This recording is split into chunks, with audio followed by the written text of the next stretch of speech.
안녕하세요. 저는 오동철이라고 합니다. 정말 어처구니 없던 제 이야기 좀 들어주세요. 저는 올해 76입니다. 이제는 기억조차 가물가물한 젊은 날의 사진첩을 들춰보면 그 시절 저는 제법 훤칠한 청년이었어요. 세상 무서울 것 하나 없었고 두 주먹 불끈 쥐면 못 이룰 것이 없다고 믿었던 때가 있었지요. 하지만 세월이라는 놈은 참으로 정직하면서도 무심해서 빳빳하던 허리를 구부정하게 만들고 칠흑 같던 머리카락 위에는 하얀 서리를 소복하게 내려놓았습니다. 아내는 제법 이른 나이에 제 곁을 떠나 먼 하늘의 별이 되었습니다. 먼저 가버린 아내가 야속하기도 했지만 아내를 꼭 빼닮은 아들, 오진규가 있었기에 저는 괜찮았어요. 그 녀석이 커가는 모습을 보는 것이 제 삶의 이유였고 녀석의 웃음소리가 제 인생의 가장 아름다운 배경음악이었습니다. 아들은 저를 실망시키는 법이 없었습니다.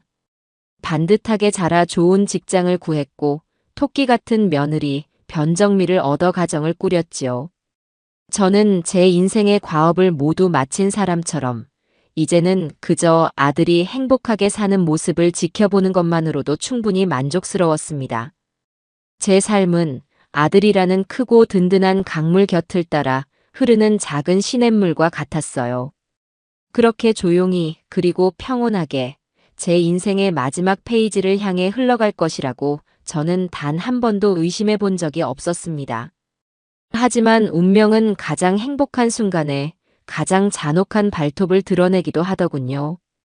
그날 오후 저는 낡은 소파에 몸을 기대고 꾸벅꾸벅 졸고 있었습니다. 창밖으로 스며드는 가을 햇살이 참으로 따사롭다고 평화롭다고 생각하던 찰나였어요. 고요한 집안의 공기를 찢는 듯 전화벨이 요란하게 울려 퍼졌습니다. 화들짝 놀라 잠에서 깬 저는 비몽사몽간의 수화기를 들었습니다. 며느리 변정미의 목소리였어요. 평소에 그 까칠하고 날 선 목소리가 아니었습니다. 다급함을 넘어 거의 비명에 가까운 절규가 제 고막을 때렸습니다. 아버님, 아버님, 큰일 났어요. 진규 씨가 아버님 아들이 이상해요. 숨을 안 쉬어요. 빨리요. 빨리 병원으로 좀 와보세요. 순간 심장이 쿵 하고 바닥으로 떨어지는 것만 같았습니다.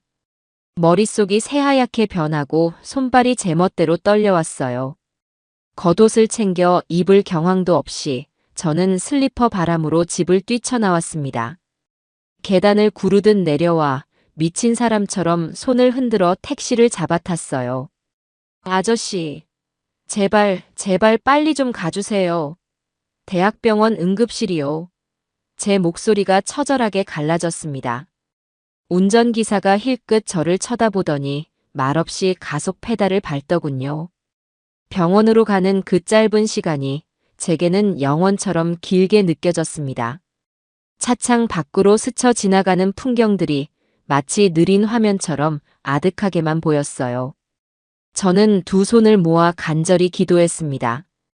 신이시여, 부처님이시여, 제발 아무 일도 아니게 해주십시오. 저 못된 며느리가 또 호들갑을 떠는 것이라고 제발 그렇게만 해주십시오. 평소에 그토록 건강을 자신하던 아들이었습니다.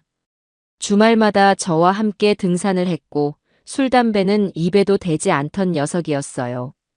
바로 어제 저녁에도 제게 전화를 걸어 안부를 묻던 아들이었습니다. 아버지, 식사는 하셨어요? 주말에 맛있는 거 사들고 갈 테니까 푹 쉬고 계세요. 그 다정하고 씩씩한 목소리가 아직도 귓가에 생생했단 말입니다. 하지만 제 간절한 기도는 산산이 부서지고 말았습니다. 병원 응급실 입구에 도착하자마자 넋이 나간 표정으로 복도에 주저앉아 있던 며느리가 저를 발견하고는 와락 달려들었습니다. 그녀의 얼굴은 눈물과 콧물로 범벅이 되어 있었지만 이상하게도 제게는 그 모습이 조금도 슬퍼 보이지 않았어요. 마치 아주 중요한 연극 무대 위에서 관객들을 향해 필사적으로 슬픈 표정을 쥐어짜내는 배우처럼 느껴졌습니다. 아버님, 어떡해요? 우리 진규 씨가 갑자기 사무실에서 가슴을 붙잡고 쓰러졌대요. 119가 왔을 땐 이미 늦었다고 심장마비라는데 의사 선생님이 저보고 마음의 준비를 하라고. 저는 더 이상 며느리의 말을 들을 수가 없었습니다.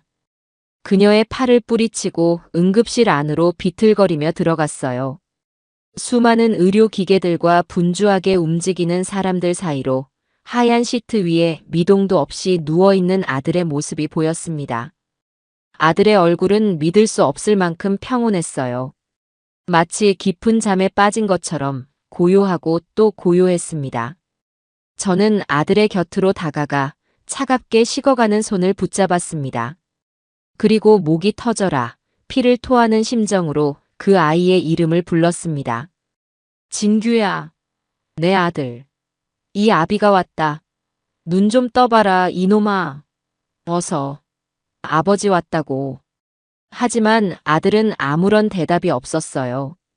제 처절한 울음소리만이 차가운 응급실의 공기를 무겁게 채울 뿐이었습니다. 주변의 모든 소음이 멀어지고 오직 제 심장이 무너져 내리는 소리만이 귓가를 맴돌았어요. 잠시 후 흰 가운을 입은 의사가 다가와 제 어깨에 조용히 손을 얹었습니다. 그리고는 아주 낮고 무거운 목소리로 제게 사망 선고를 내렸습니다. 세상이 무너지는 소리가 들리는 것 같았어요. 제 인생의 나침반이었고 제 존재의 이유였으며 제 세상의 전부였던 아들이 그렇게 제게 마지막 인사 한마디조차 남기지 못하고 떠나버린 겁니다. 장례식장은 아들의 갑작스러운 죽음을 슬퍼하는 조문객들로 쉴 새 없이 붐볐습니다.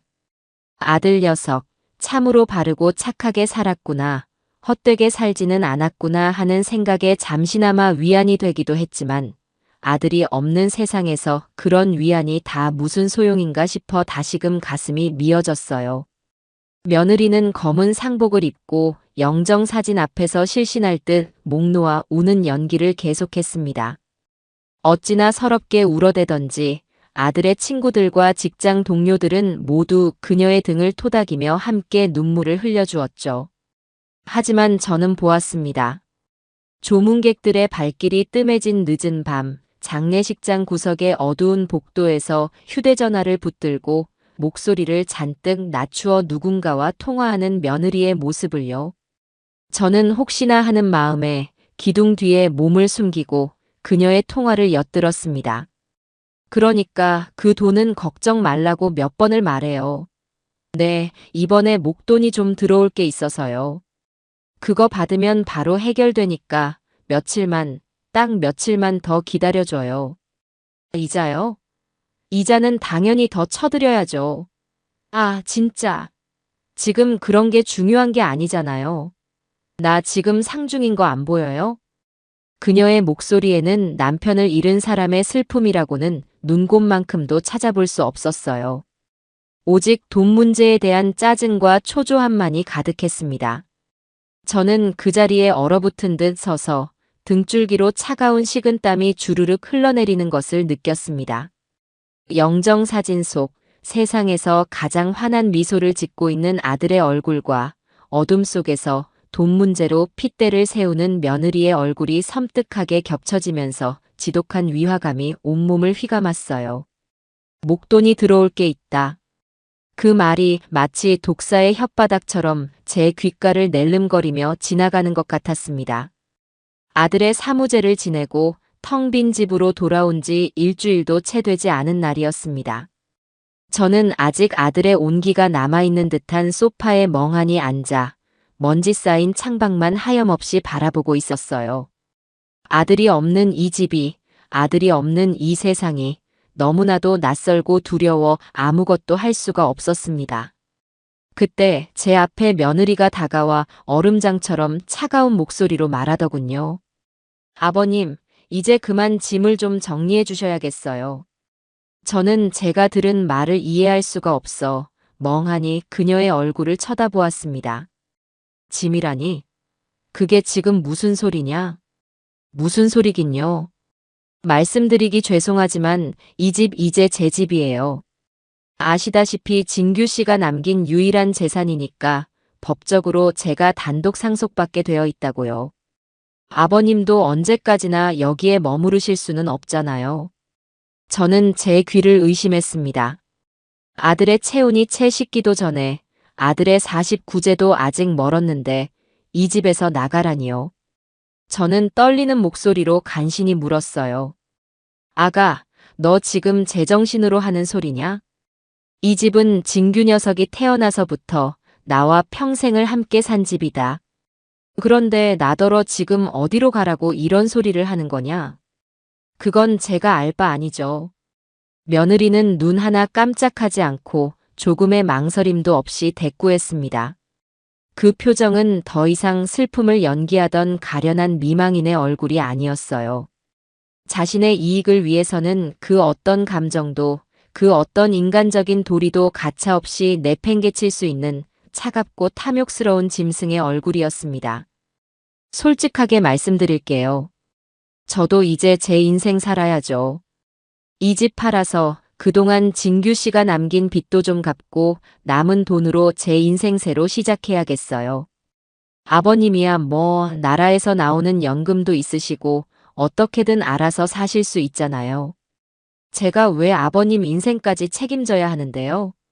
그건 너무 불공평한 거 아닌가요? 빚이라니.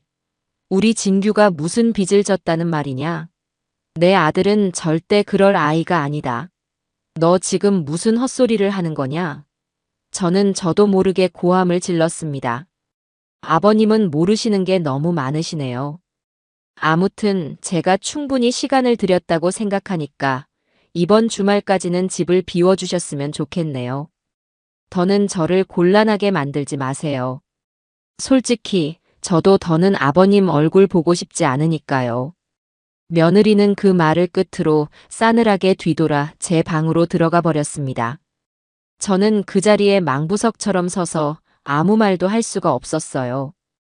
평생을 바쳐 키운 아들을 잃은 슬픔보다 피부치처럼 믿었던 며느리에게 배신당한 분노보다 더 크고 깊은 절망감이 제 온몸을 잠식해 들어왔습니다. 저는 이제 이 세상에 완벽하게 그리고 처절하게 혼자 남겨진 것이었어요. 아들과 함께 한 평생의 추억이 고스란히 담겨있는 이 집에서 쫓겨나 이제는 갈 곳 하나 없는 처지가 되어버린 겁니다. 그 주말 저는 제 평생의 세월이 담겨있는 낡은 옷 몇 가지와 아들의 빛바랜 사진 한 장만을 작은 짐가방에 챙겨 넣고 정든 집의 현관문을 나섰습니다. 등 뒤로 굳게 닫히는 육중한 철문 소리가 마치 제 인생의 마지막 장이 닫히는 소리처럼 텅 빈 복도에 공허하게 울려 퍼졌습니다. 차가운 아스팔트 위로 지친 발을 내딛는 순간 평생을 살아온 익숙했던 동네 풍경이 한순간에 너무나도 낯설게 다가왔습니다. 매일 아침 아들과 함께 산책하던 공원, 녀석이 어린 적 친구들과 뛰어놀던 골목길, 단골로 가던 낡은 이발소 간판까지 모든 것이 그대로였지만 그 풍경 속에서 저는 완벽한 이방인이었어요. 제 손때와 추억이 켜켜이 쌓여있던 집에서 쫓겨나자 세상은 제게 더 이상 따뜻한 보금자리를 내어주지 않았습니다. 낡고 해진 짐가방 하나를 손에 들고 저는 정처 없이 걷고 또 걸었습니다. 어디로 가야 할지, 누구를 찾아가야 할지 아무런 생각도 떠오르지 않았죠. 그저 이 지독한 현실로부터 멀리 도망치고 싶다는 생각뿐이었습니다. 막막함에 고개를 들어 쳐다본 하늘은 야속하게도 구름 한 점 없이 맑고 푸르기만 했습니다. 마치 제 처참하고 비루한 심정을 비웃기라도 하는 것처럼요. 해가 뉘엿뉘엿 저물고 회색빛 도시의 건물들 위로 하나둘씩 인공의 불빛들이 켜지기 시작하자 쌀쌀한 가을 바람과 함께 지독한 외로움이 뼛속까지 파고들었습니다. 저는 더 이상 걸을 힘도 없어 근처 기차역의 차가운 플라스틱 의자에 털썩 주저앉았어요. 쉴 새 없이 오가는 사람들, 기차의 날카로운 기적 소리, 낯선 지명들을 반복해서 외치는 안내 방송 소리 속에서 저는 보이지 않는 유령이 된 것만 같았습니다. 모두가 저마다의 목적지를 향해 바쁘게 움직이고 있었지만 저에게는 돌아갈 집도 저를 기다려줄 사람도 없었지요. 그날 밤은 그렇게 딱딱하고 차가운 의자에 웅크린 채 뜬 눈으로 지새워야 했습니다. 밤새 귓가를 때리는 온갖 소음과 얇은 외투 한 장으로는 막을 수 없는 밤의 한기보다 더 견디기 힘들었던 것은 스쳐 지나가는 사람들의 무심하거나 혹은 벌레를 보는 듯한 경멸이 섞인 시선이었어요. 그들의 눈에 비친 저는 그저 지저분하고 냄새나는 쓸모없는 늙은 노숙인일 뿐이었습니다. 날이 밝자 저는 다시 정처 없는 걸음을 옮겼습니다. 노숙 생활은 제가 상상했던 것보다 훨씬 더 혹독하고 비참한 현실이었어요. 이곳은 더 이상 제가 알던 법과 도덕, 인정과 상식이 통하는 세상이 아니었습니다. 오직 힘과 생존 본능만이 지배하는 차가운 도시의 정글이었죠. 하룻밤을 편히 보낼 수 있는 조금이라도 더 따뜻하고 바람이 막히는 잠자리를 두고 험악한 욕설과 주먹이 오가는 것을 몇 번이나 목격해야 했습니다. 저는 그런 삭막한 다툼에 끼어들 힘도 용기도 없었어요. 그저 그들이 던져주는 동정 어린 시선을 피해 최대한 구석지고 눈에 띄지 않는 곳으로 몸을 숨기는 것이 제가 할 수 있는 전부였습니다. 며칠을 굶주린 배는 더 이상 자존심이나 체면 따위를 허락하지 않았습니다.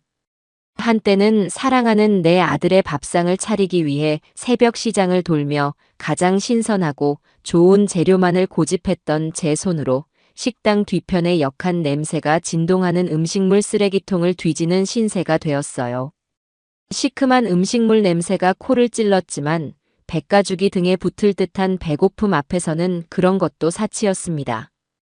딱딱하게 굳어버린 밥 덩어리와 사람들이 먹다 남긴 정체 모를 반찬 쪼가리를 허겁지겁 입안으로 밀어넣으며 뜨겁고 서러운 눈물이 뺨을 타고 주르륵 흘러내렸습니다. 내가 왜 이렇게까지 살아야 하는가? 내 인생이 어쩌다 이 지경까지 오게 되었는가? 사랑하는 아들의 얼굴이 떠올라 차마 음식을 삼킬 수가 없었어요. 목구멍으로 넘어오는 것은 음식이 아니라 제 자신의 처지에 대한 깊은 절망감이었습니다. 그렇게 희망도 내일도 없이 절망의 나날을 보내던 어느 늦은 밤이었습니다. 그날도 허기진 배를 채울 만한 것을 찾아 편의점 근처를 하이에나처럼 어슬렁거리고 있었어요. 그때 편의점 앞 어두운 구석에 놓인 작은 종이 상자 안에서 아주 가냘프고 애처로운 소리가 들려왔습니다. 호기심에 가까이 다가가 상자 안을 들여다보니 태어난 지 얼마 되지 않은 듯한 아주 작은 강아지 한 마리가 버려져 있었습니다. 뼈만 앙상하게 남은 채 온몸을 사시나무 떨듯 떨고 있었고 금방이라도 숨이 넘어갈 것처럼 위태로워 보였지요. 그 작고 까만 생명의 눈동자 속에서 저는 어쩐지 제 자신의 모습을 보는 것만 같았습니다. 따뜻한 보금자리에서 쫓겨나 세상으로부터 버림받고 지독한 추위와 굶주림 속에서 외롭게 죽어가고 있는 모습이 지금의 제 처지와 조금도 다르지 않게 느껴졌어요. 저는 저도 모르게 종일 허리가 끊어져라 폐지를 주워 겨우 손에 쥔 구겨진 1,000원짜리 몇 장을 주머니에서 꺼냈습니다. 그리고는 홀린 듯 편의점으로 들어가 가장 저렴한 소시지 하나를 사서 나왔어요. 따뜻한 온기가 남아있는 소시지를 잘게 뜯어 상자 안에 넣어주자 녀석은 잠시 저를 경계하는 듯 킁킁거리더니 이내 허겁지겁 굶주린 혀로 소시지를 하차먹기 시작했습니다. 그 작은 몸뚱이가 필사적으로 음식을 삼키는 모습에 꽁꽁 얼어붙었던 제 마음속에서도 무언가 따뜻한 것이 울컥 하고 차오르는 기분이 들었어요. 저는 녀석을 조심스럽게 품에 안았습니다. 작고 여린 심장이 제 손바닥을 통해 고스란히 전해져 왔어요. 저는 녀석에게 복돌이라는 이름을 붙여주었습니다. 제게 다시 복을 가져다 주기를, 그리고 이 녀석의 남은 생은 부디 복으로 가득하기를 바라는 마음에서였죠. 그날 이후로 복돌이는 제 유일한 가족이자 제가 다시 이 지옥 같은 현실을 살아갈 이유가 되어 주었습니다. 이제 저에게는 저 혼자만의 끼니가 아닌 작고 소중한 복돌이의 끼니까지 책임져야 할 무거운 의무가 생겼습니다.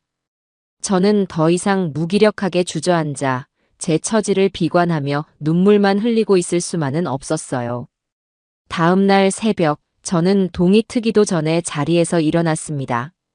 그리고 수소문 끝에 고물상에서 낡고 삐걱거리는 리어카 하나를 겨우 구했어요. 그때부터 저의 하루는 폐지와 고물을 줍는 일로 시작해서 그걸로 끝이 났습니다. 허리가 끊어질 듯 아파오고 다리가 천근만근 무거워져 길바닥에 주저앉고 싶을 때마다 제 발치에서 저를 걱정스럽게 올려다보는 복돌이의 까만 눈망울을 보면 다시 힘을 낼 수 있었어요. 온종일 땀을 뻘뻘 흘려도 손에 쥐는 돈은 고작 몇천 원에 불과했지만 그 돈으로 복돌이에게 따뜻한 우유 한 팩이라도 사 먹일 수 있다는 사실이 제게는 세상 그 무엇과도 바꿀 수 없는 큰 기쁨이었습니다. 매일 아침 편의점 앞에서 복돌이와 함께 그날 수고한 신문과 박스를 정리하는 저를 편의점에서 야간 아르바이트를 하는 젊은 청년이 유심히 지켜보기 시작했습니다. 처음에는 그저 무심하고 귀찮다는 표정으로 저를 쳐다보기만 하던 청년은 며칠이 지나자 제게 조용히 다가와 검은 봉지 하나를 툭 하고 건넸어요. 안에는 유통기한이 조금 지난 삼각김밥과 빵, 그리고 우유가 들어 있었습니다. 드세요. 어차피 시간 지나서 다 버릴 거예요. 무뚝뚝하기 짝이 없는 말투였지만 그 속에 담긴 따뜻한 마음을 어찌 모르겠습니까? 저는 몇 번이고 허리를 숙여 고마움을 표했습니다. 고맙네, 학생. 정말 고마워. 세상이 온통 차갑고 비정한 사람들만 있는 것은 아니라는 생각에 얼어붙었던 마음이 아주 조금은 녹아내리는 것 같았어요. 어느 나른한 오후 공원 벤치에 앉아 복돌이와 함께 편의점 청년이 준 빵을 사이좋게 나눠 먹고 있었습니다. 그때 교복을 입은 아직 앳돼 보이는 어린 학생 몇몇이 저희에게 다가와 가짜는 시비를 걸기 시작했어요. 와, 저 할아버지 좀 봐. 완전 거짓골이네. 옆에 강아지도 더러워. 저거 병균 덩어리 아니야? 하며 저희를 향해 키득거리더군요. 그러더니 한 녀석이 바닥에서 작은 돌멩이를 주워 복돌이를 향해 던지는 신용을 했습니다. 그 순간 복돌이가 겁을 잔뜩 먹고 제 품으로 파고들었어요. 그 작은 몸의 떨림이 제게 고스란히 전해지는 순간 제 안에서 잊고 있던, 아니 잊고 살았던 무언가가 용암처럼 뜨겁게 끓어오르는 것을 느꼈습니다. 저는 자리에서 벌떡 일어나 학생들을 향해 제 평생 처음 내보는 우렁찬 목소리로 버럭 소리쳤습니다. 이놈들, 지금 너희들 뭐 하는 짓이냐? 너희는 집에서 어른들한테 못된 짓만 골라 배워서 힘없고 약한 생명이나 괴롭히고 다니는 게냐? 당장 이리 와서 복돌이에게 사과하지 못할까? 제 목소리는 분노로 부들부들 떨리고 있었어요. 제 등 뒤로 보이는 후광 때문이었을까요? 아니면 제 기세가 정말로 무서웠던 걸까요? 학생들은 죄송합니다. 하고 어설프게 고개를 숙이더니 꽁무니를 빼고 허둥지둥 달아나 버렸습니다. 그들의 뒷모습을 보며 저도 모르게 허탈한 웃음이 나왔습니다. 비록 지금 제 행색은 남루하고 초라한 노숙인일지언정 제게는 목숨을 걸고 지켜야 할 소중한 존재가 있었고 불의에 맞서 소리칠 수 있는 용기가 아직 제 안에 남아 있었던 겁니다. 저는 제 품에 안겨 가쁘게 숨을 몰아쉬는 복돌이의 작은 머리를 쓰다듬으며 나지막이 하지만 굳은 목소리로 다짐했어요. 복돌아, 걱정하지 마라. 이 할아비가 이 세상에 무슨 일이 있어도 너 하나만큼은 꼭 지켜주마. 그리고 나 자신도 더 이상은 이렇게 무기력하게 무너지지는 않으련다. 그날 이후 저는 더 이상 과거에 얽매여 슬퍼하거나 절망하지 않았습니다. 어떻게든 살아남아서 이 지긋지긋하고 혹독한 현실을 반드시 이겨내 보이리라. 제 자신과 그리고 제 유일한 가족인 복돌이 앞에서 굳게 마음먹었습니다. 비록 제 인생의 시계는 한 번 멈추었지만 저는 그것을 다시 움직이게 할 방법을 찾아야만 했습니다. 알겠습니다.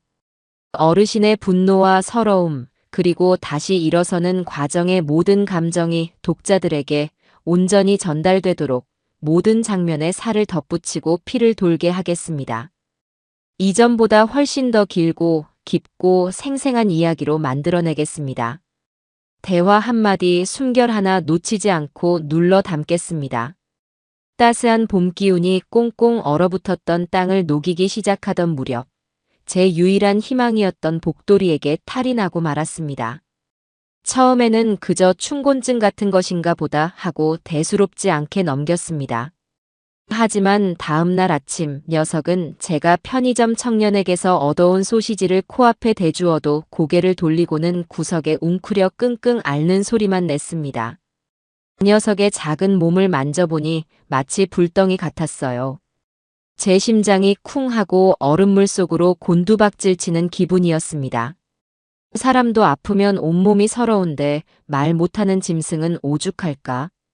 더군다나 이 험한 세상에서 저 하나만 바라보며 의지하는 유일한 가족인데 녀석마저 잘못된다면 저는 정말로 다시 일어설 힘을 잃어버릴 것만 같았습니다. 복돌아, 정신 좀 차려봐. 응?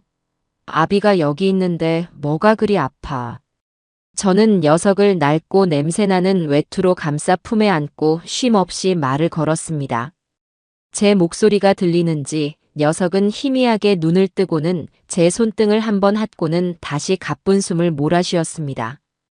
그 작은 혀의 감촉에 제 눈시울이 뜨거워졌습니다. 병원에 데려가야 했습니다. 당장이라도 업고 달려가야 했어요.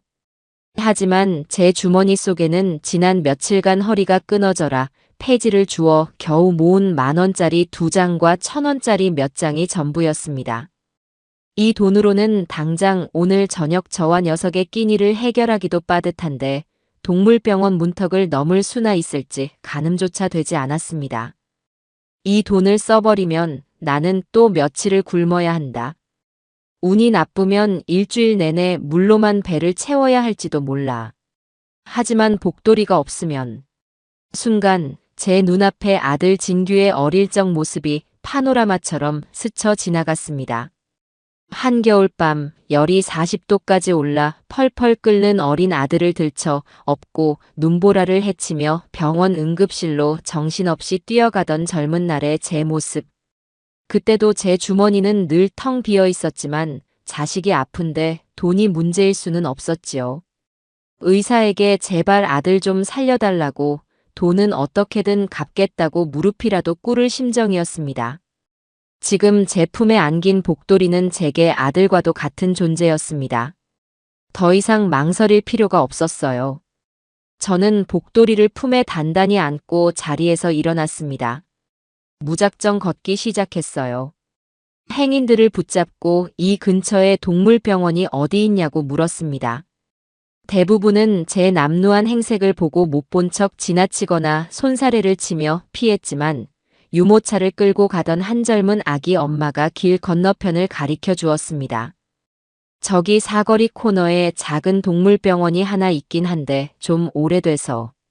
저는 고맙다는 인사를 몇 번이고 하고는 차들이 쌩쌩 달리는 횡단보도를 아슬아슬하게 건넜습니다.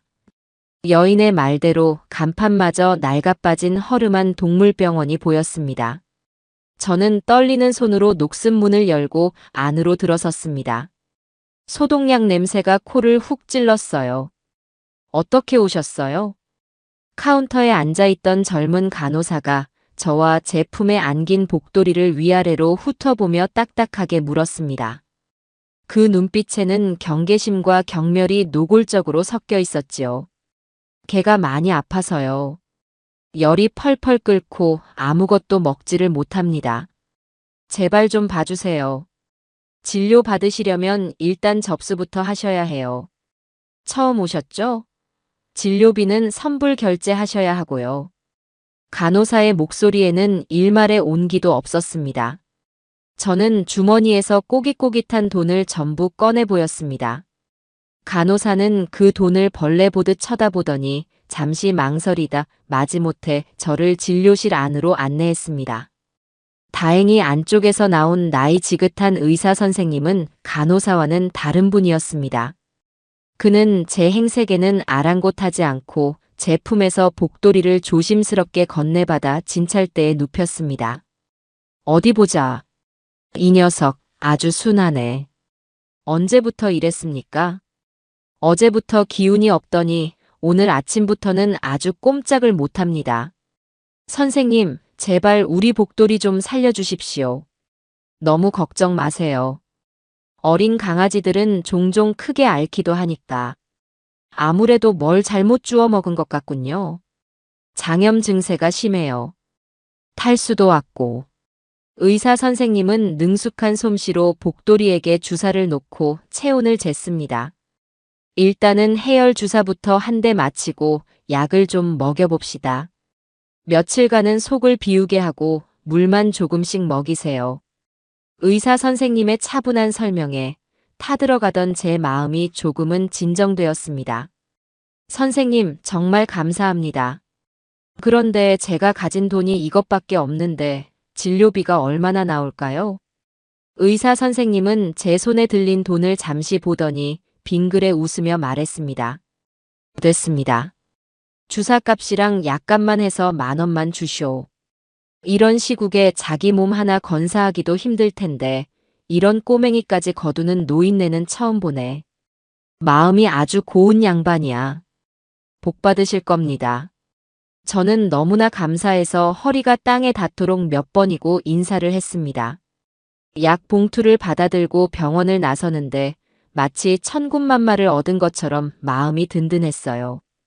저는 곧장 근처 공원으로 가 주사를 맞아 조금은 기운을 차린 복돌이를 품에 안고 따스한 햇볕을 쬐어 주었습니다.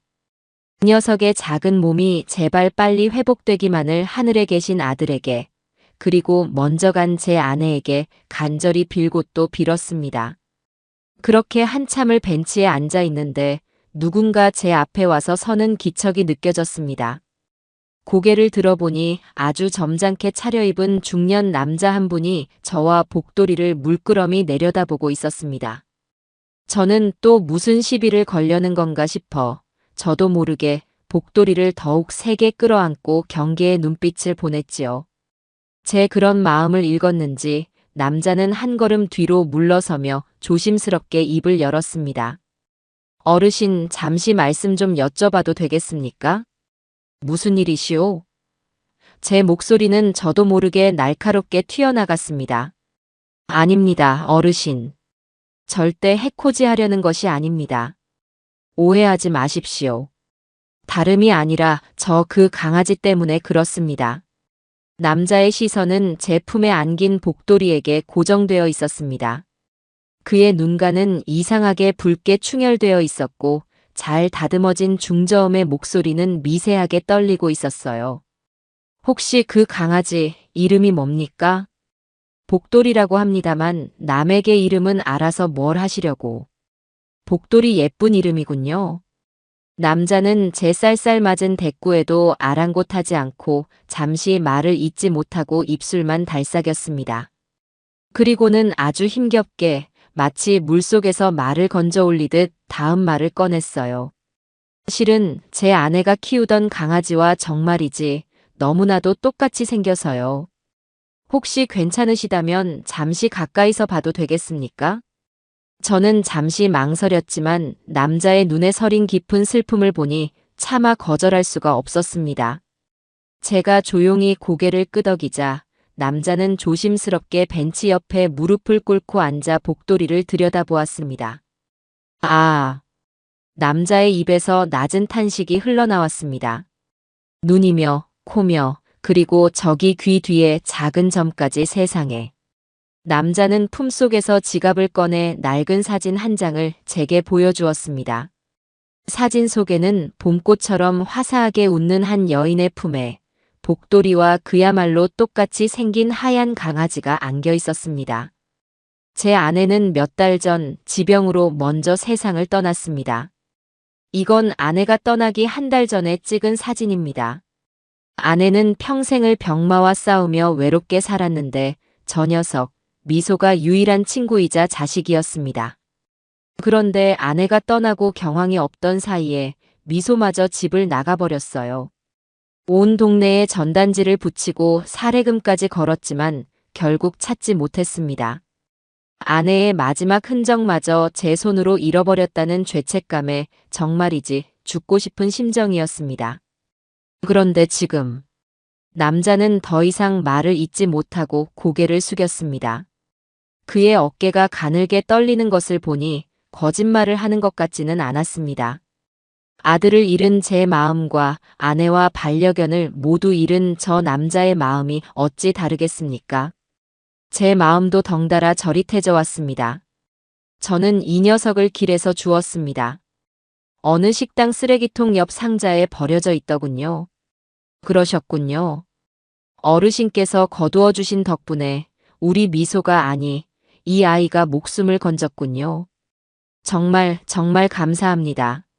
남자는 제게 깊이 허리를 숙였습니다. 그런데 아이 상태가 안 좋아 보이는데 병원은 다녀오셨습니까?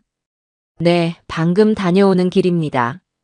장염이라는데 다행히 심각한 건 아니라고 합니다. 어르신, 제가 정말 염치 없지만 부탁 하나만 더 드려도 되겠습니까? 제가 아는 아주 실력 좋은 병원이 있는데 거기에 데려가서 제대로 한번 검사를 받게 해주고 싶습니다. 혹시 다른 아픈 곳은 없는지, 물론 비용은 제가 전부 부담하겠습니다. 어르신께는 은혜를 갚는 셈치고 제게는 먼저 간 아내에 대한 마지막 도리를 다하는 셈치고 말입니다. 부디 제발 허락해 주시겠습니까? 남자의 눈에는 간절함이 가득했습니다. 저는 잠시 망설였습니다. 이 녀석은 이제 복돌이지 미소가 아닌데 하는 생각도 들었지요.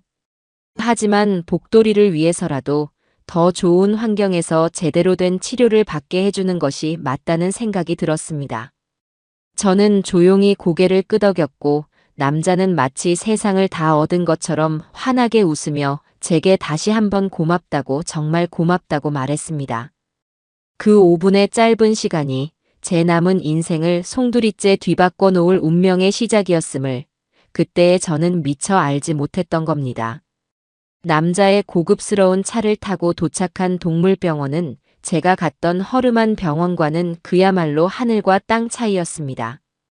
번쩍이는 대리석 바닥에 상냥한 직원들, 그리고 보기만 해도 값비싸 보이는 최신식 의료기기들이 가득했지요. 제 남루한 행색과 퀴퀴한 냄새 때문에 저도 모르게 주눅이 들었지만 남자는 그런 저를 아무렇지 않게 대하며 오히려 극진히 챙겨주었습니다. 어르신, 이쪽으로 앉으시죠. 제가 알아서 처리하고 오겠습니다. 복돌이는 여러 가지 정밀 검사를 받았습니다. 엑스레이를 찍고 피를 뽑고 초음파 검사까지 받았지요. 검사를 기다리는 동안 남자는 제게 따뜻한 커피 한 잔을 건네며 조심스럽게 제 사정을 물었습니다.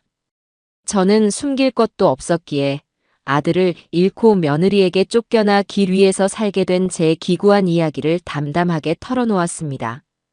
제 이야기를 듣는 내내 남자는 한마디도 끼어들지 않고 그저 묵묵히 들어주었습니다. 그의 눈에는 동정이 아닌 깊은 공감과 연민이 담겨 있었어요. 그러셨군요. 정말 힘든 시간을 보내셨겠습니다. 저 역시 아내를 보내고 한동안은 제정신이 아니었습니다. 세상에 저 혼자만 남겨진 기분이었죠. 사장님 마음을 제가 어찌 다 알겠습니까? 하마는 저 역시 그랬습니다. 우리는 아들을 잃은 아버지와 아내를 잃은 남편으로서 서로의 깊은 상실감을 조용히 위로했습니다. 잠시 후 검사 결과가 나왔습니다. 다행히 복돌이는 영양실조와 약간의 피부병 외에는 큰 이상이 없다는 진단을 받았습니다. 남자는 그 말에 안도의 한숨을 내쉬며 치료비와 약값은 물론이고 앞으로 복돌이에게 필요한 최고급 사료와 영양제, 장난감까지 산더미처럼 계산을 했습니다. 제가 한사코 말렸지만 그는 이것은 당연히 자기가 해야 할 일이라며 웃어 보일 뿐이었습니다. 병원을 나와서도 남자는 저를 그냥 보내주지 않았습니다. 근처에 아주 깔끔한 설렁탕 집으로 저를 데려갔지요. 몇 달 만에 처음으로 받아보는 김이 모락모락 나는 뜨끈한 밥상이었습니다.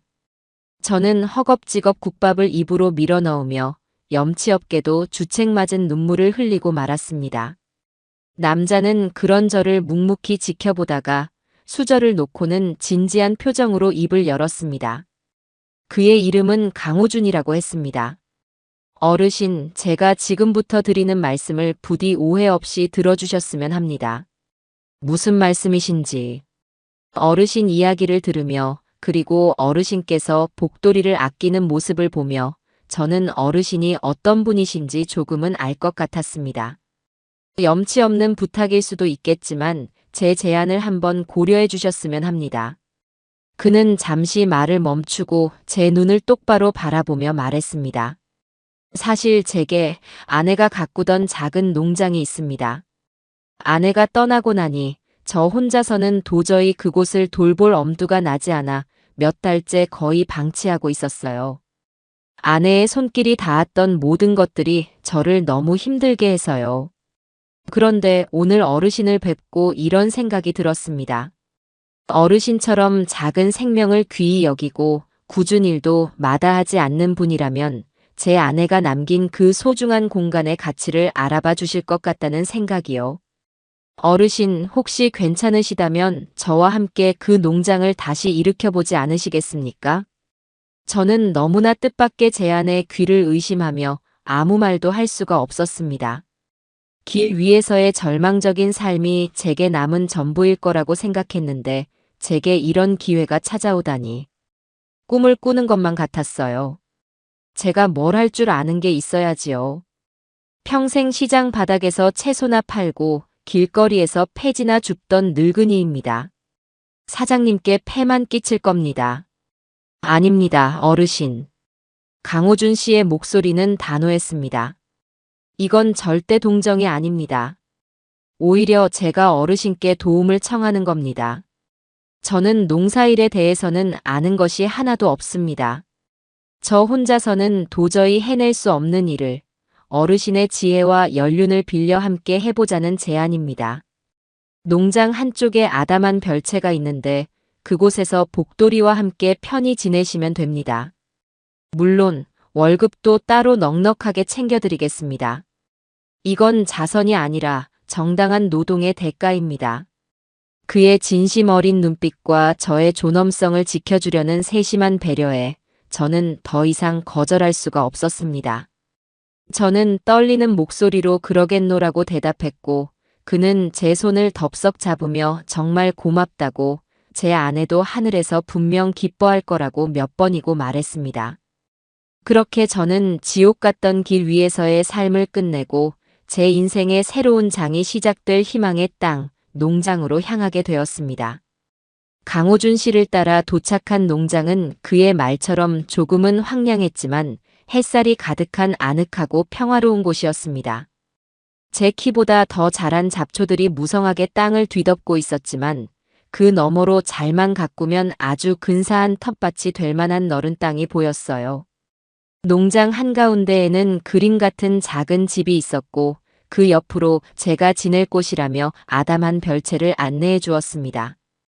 비록 크기는 작았지만 방과 부엌 그리고 깨끗한 화장실까지 갖춰진 저 혼자 살기에는 더할 나위 없이 아늑한 공간이었지요. 필요한 건 뭐든지 말씀하십시오. 가게에 가서 생필품이랑 드실 것 좀 사오겠습니다. 당분간은 아무것도 하지 마시고 푹 쉬면서 기력부터 회복하세요. 강호준 씨가 떠나고 저는 별채 안에 한참을 멍하니 서 있었습니다. 몇 달 만에 처음으로 비바람을 피할 수 있고 두 발 뻗고 누울 수 있는 나만의 공간이 생긴 겁니다. 가장 먼저 달려간 곳은 화장실이었어요. 뜨거운 물을 틀자 김이 모락모락 피어올랐습니다. 저는 몇 달 동안 몸에 쌓인 묵은 때와 함께 길 위에서 겪었던 수많은 서름과 치욕까지 전부 씻어내는 기분으로 한참 동안이나 몸을 씻었습니다. 강호준 씨가 미리 준비해둔 깨끗한 옷으로 갈아입고 거울 앞에 서니 비로소 사람의 모습을 되찾은 것 같아 저도 모르게 눈물이 흘렀습니다. 푹신한 이불이 깔린 잠자리에 누웠을 때 저는 온몸의 긴장이 풀리며 깊은 잠에 빠져들 뻔했습니다. 딱딱하고 차가운 시멘트 바닥이나 삐걱거리는 벤치가 아니라 제 몸을 포근하게 감싸주는 부드럽고 따뜻한 이불의 감촉이 너무나도 비현실적으로 느껴졌기 때문입니다. 복돌이는 어느새 제 옆으로 다가와 제 손을 핥으며 저를 위로해 주었습니다. 이 녀석은 넓은 마당이 천국처럼 느껴졌는지 온종일 꼬리가 빠져라 뛰어다니며 행복한 비명을 질러댔습니다. 그날 밤 아내를 잃은 남자와 아들을 잃은 저는 농장의 작은 평상에 마주 앉아 막걸리 잔을 기울였습니다. 우리는 서로의 아픔을 구구절절 설명하지 않았습니다.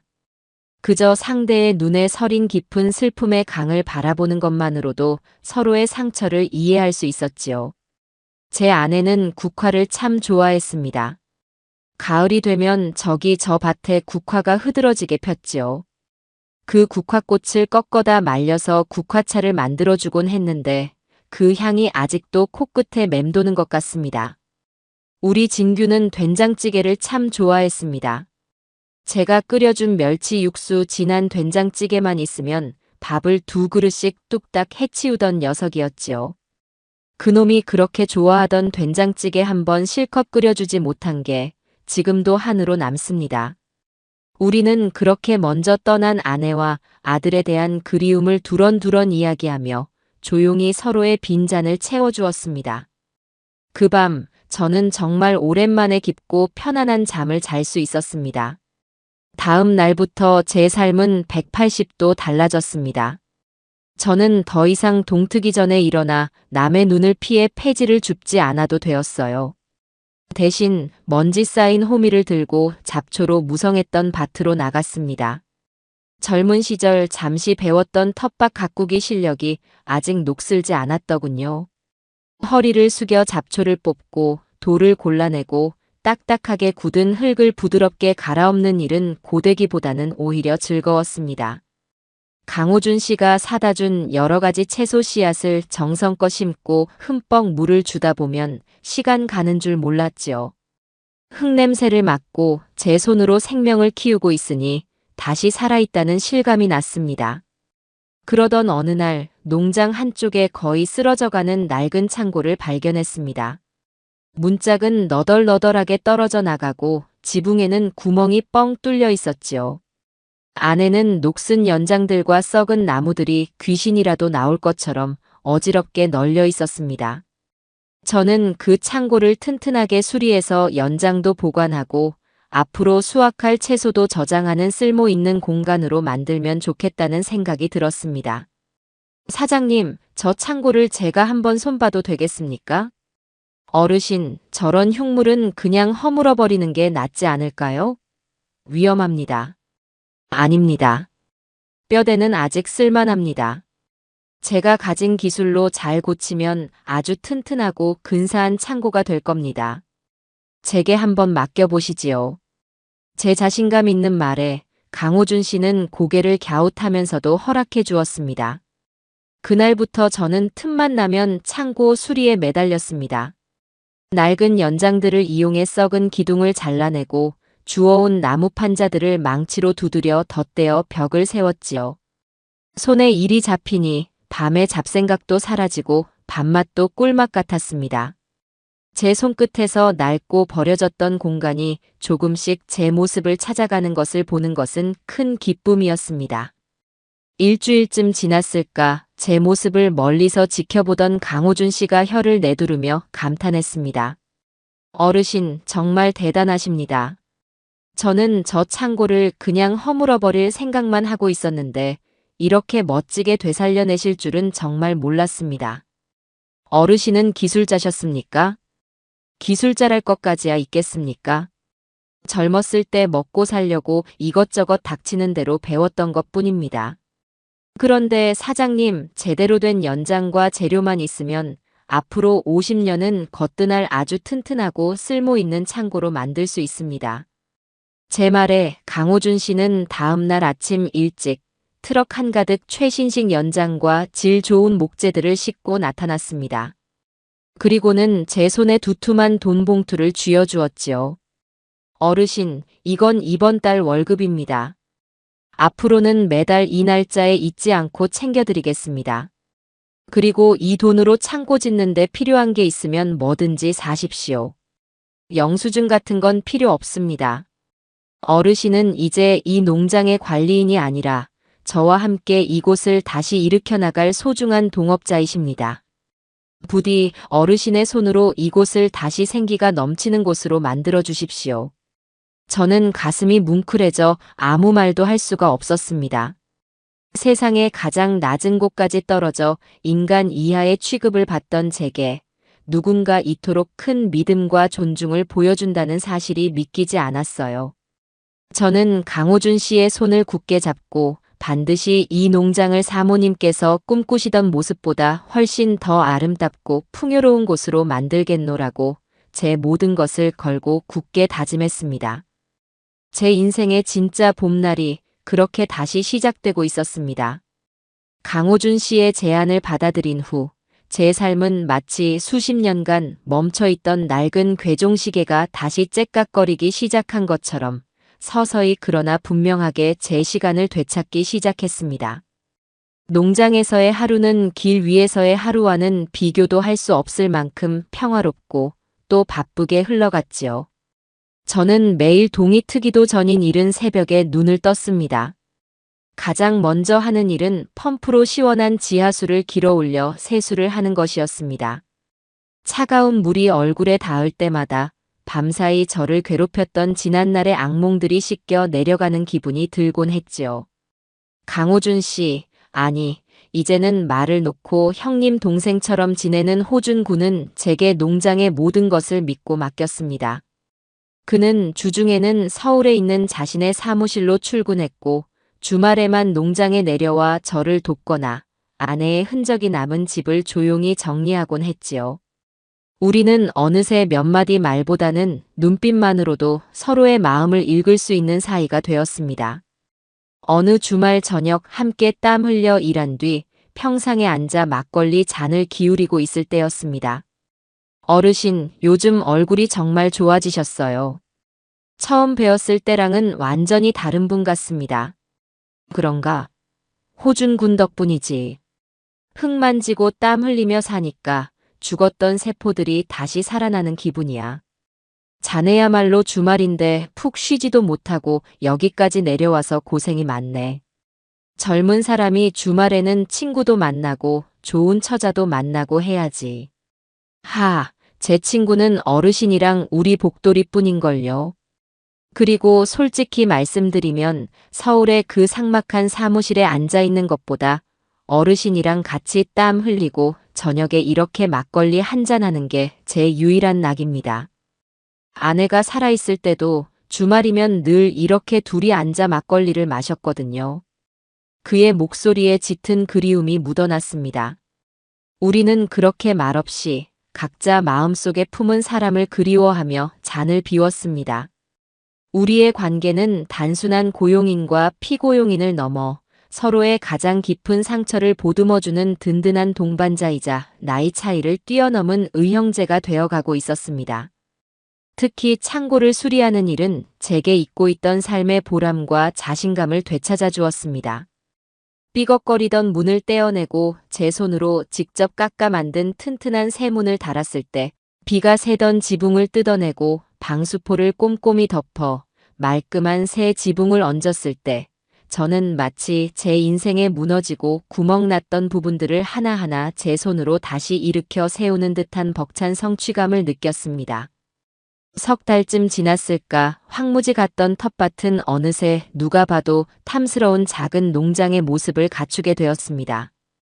제 손으로 심은 상추와 고추, 오이와 토마토가 경쟁이라도 하듯 주렁주렁 열리기 시작했지요. 복돌이는 그 사이를 제 세상인 양 누비며 가끔은 제가 애써 만든 일항을 망가뜨리기도 했지만 그마저도 사랑스러웠습니다. 어느 주말 호준 군이 활짝 웃으며 제게 제안을 했습니다. 어르신, 우리가 키운 채소가 이렇게나 많은데 이걸 그냥 우리끼리만 먹기에는 너무 아깝지 않습니까? 그렇지. 동네 사람들에게 좀 나눠줄까? 그것도 좋지만 제 생각은 조금 다릅니다. 내일 아침에 읍내에 닷새마다 열리는 작은 장이 서는데 한번 내다 팔아보는 건 어떨까요? 돈을 벌자는 게 아니라 우리가 함께 이룬 이 소중한 결실을 다른 사람들과 나누는 기쁨을 느껴보고 싶어서요. 어르신 옛날에 시장에서 장사하셨다고 했죠? 저는 좋은 생각이라며 흔쾌히 동의했습니다. 다음 날 새벽, 우리는 마치 소풍 가는 아이들처럼 설레는 마음으로 갓 수확한 싱싱한 채소들을 트럭 한가득 싣고 금린의 장터로 향했습니다. 좌판을 펴고 채소를 진열하자 지나가던 사람들이 하나둘 관심을 보이기 시작했습니다. 아이고 할아버지, 이 오이 참 실하게 생겼네. 약도 안 친 거요? 그럼요 아주머니. 약은커녕 내 자식 먹인다는 마음으로 애지중지 키운 놈들입니다. 흙냄새 한번 맡아보시오. 향부터가 다르지 않소? 저는 시장에서 잔뼈가 굵었던 옛 솜씨를 발휘해 손님들을 끌어모았습니다. 호준 군은 처음에는 어색해하더니 이내 제 옆에서 저울을 재고 돈을 받으며 제법 능숙하게 장사꾼 흉내를 냈지요. 우리가 키운 채소는 신선하고 맛이 좋다는 입소문이 금세 퍼져 점심때가 되기도 전에 가져간 물건이 전부 동이 나고 말았습니다. 그날 우리가 번 돈은 고작 10만 원 남짓이었지만 제 마음은 수억 원을 번 것처럼 뿌듯하고 행복했습니다. 그렇게 평화로운 나날이 흐르던 어느 날 오후였습니다. 밭에서 잡초를 뽑고 있는데 주머니 속 낡은 휴대폰이 요란하게 울렸습니다. 호준 군이 제게 비상연락용으로 사준 것이었지요. 화면에는 저장되지 않은 낯선 번호가 떠 있었습니다. 저는 무심코 통화 버튼을 눌렀습니다. 여보세요. 한동안 아무런 대답이 없었습니다. 끊으려고 하는데 수화기 너머로 지직거리는 소리와 함께 익숙하지만 듣고 싶지 않은 목소리가 들려왔습니다. 아버님, 저예요. 정미. 제 손에 들려있던 호미가 툭 하고 흙바닥으로 떨어졌습니다. 그토록 잊고 싶었던 제 인생을 송두리째 나락으로 떨어뜨렸던 전 며느리 변정미의 목소리였습니다. 어떻게 제 번호를 알았는지 온몸에 소름이 돋고 피가 차갑게 식는 기분이었습니다. 내 번호는 어떻게 알았니? 아버님, 그게 뭐가 그렇게 중요해요? 그동안 잘 지내셨어요? 제가 얼마나 걱정했다고요. 전화 한 통 못 드려서 정말 죄송해요. 아버님 나가시고 나서 제가 얼마나 허전하고 밤마다 잠도 못 자고 진규 씨 생각하면서 울었는지 몰라요. 아버님이 너무 보고 싶었어요. 참으로 가증스럽고 능청스러운 목소리였습니다. 저는 대꾸할 가치를 느끼지 못하고 잠자코 있었습니다. 제 침묵에 녀석은 기다렸다는 듯이 본격적으로 본색을 드러내기 시작했습니다. 사실 아버님 제가 너무 힘들어서 전화드렸어요. 여자 혼자 이 험한 세상 살아가기가 너무 팍팍하네요.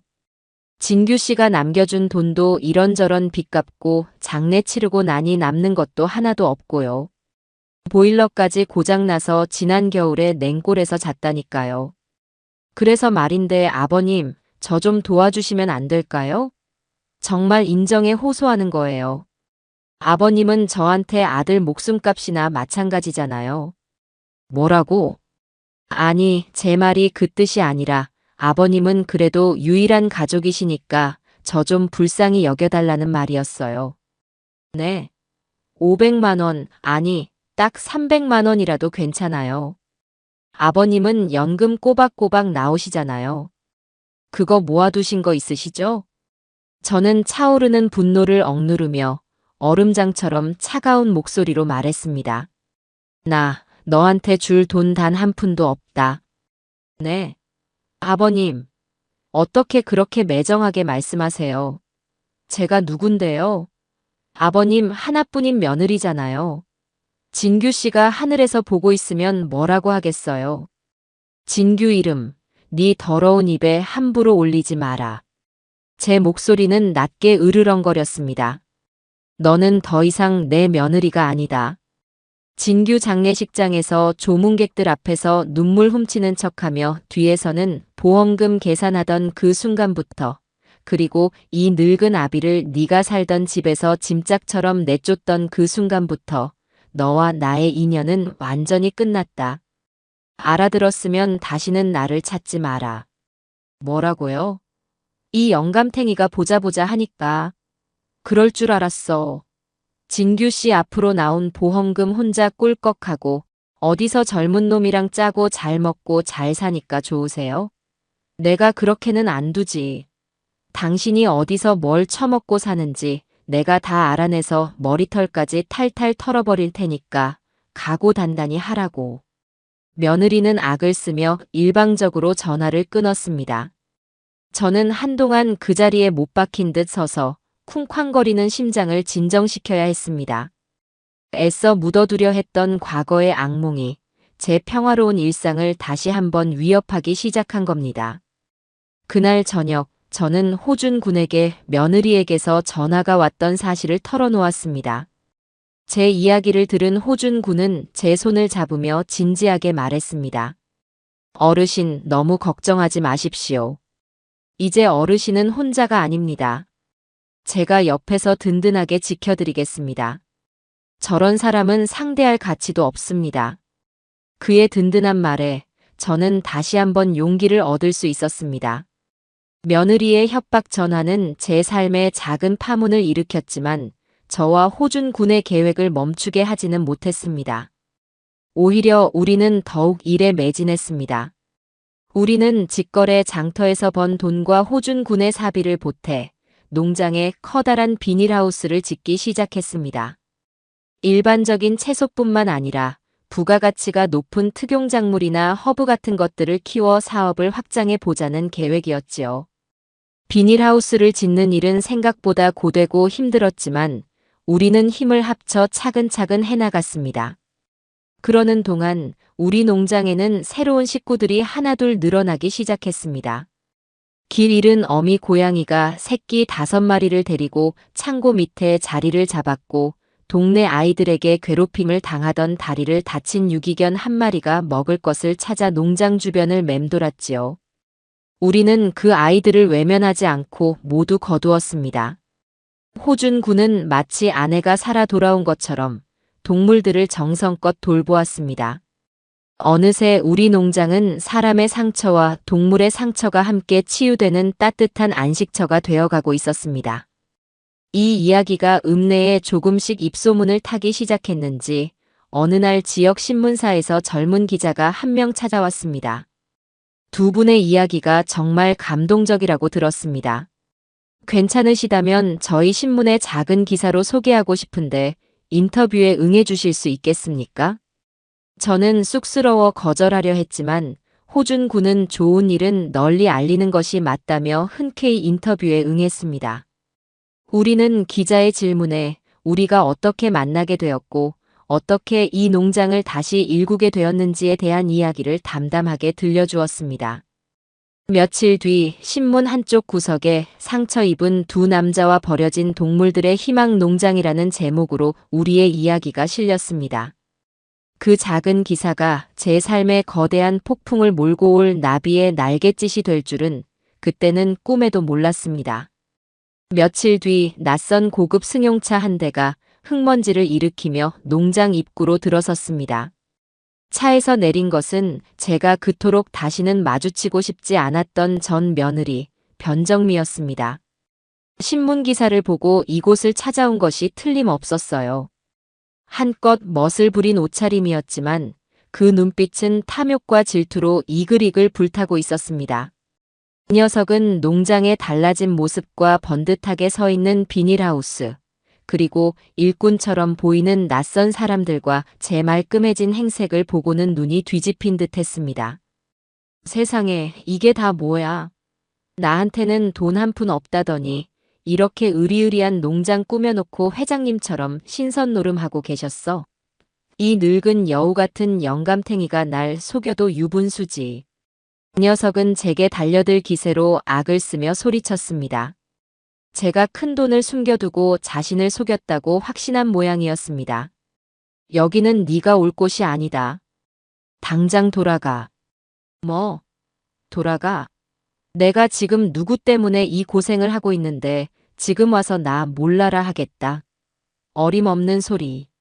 이 농장, 내가 보니까 아주 돈이 되는 땅이야. 이거 다 진규 씨 목숨값으로 만든 거 아니야? 그럼 나한테도 당연히 상속 지분이 있는 거지. 당장 이 농장 절반 내 앞으로 명예 이전해.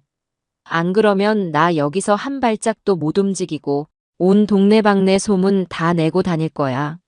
아들 잡아먹은 시아버지가 며느리 재산까지 뺏었다고. 이 녀석은 막무가내로 땅바닥에 주저앉아 억지를 부리며 행패를 부리기 시작했습니다. 바로 그때 읍내에 볼일을 보러 갔던 호준 군이 돌아왔습니다. 그는 낯선 여자가 제게 삿대질하며 소란을 피우는 것을 보고는 차에서 내려 성큼성큼 우리 쪽으로 걸어왔습니다. 지금 여기서 뭐 하시는 겁니까? 당신은 또 뭐야? 저 영감탱이랑 한패야? 당신도 콩고물이라도 얻어먹으려고 붙어있는 거 내가 모를 줄 알아? 호준 군은 며느리의 막말에도 조금도 동요하지 않고 제 앞을 막아서며 얼음처럼 차가운 목소리로 말했습니다. 이분은 저의 소중한 가족이자 이 농장의 어엿한 공동대표이십니다. 당신 같은 외부인이 함부로 대할 분이 아니란 말입니다.